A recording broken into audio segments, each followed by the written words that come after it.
duriannya roboh. Ini dia durian roboh. Waduh, tadi saya sempat lihat tapi tidak sempat untuk merekamnya. Oh, tepat di depan mata saya, guys. Waduh, duriannya roboh karena angin. Waduh, tanah dibongkar kayak gini, guys.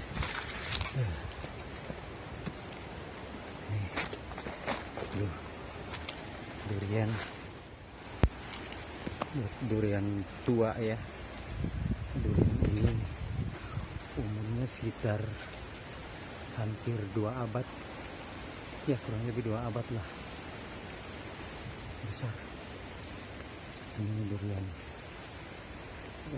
peninggalan dari eyang saya, roboh dan sudah makan usia kayaknya. Waduh, wow. Kita lihat di depan sana. Waduh, nah ini dia tempat. Wah, ternyata ini sudah rapuh ya. Memang sudah rapuh. Lihat, sudah agak kering batang kayunya ya. Aduh.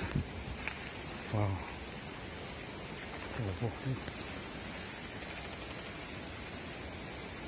Oke.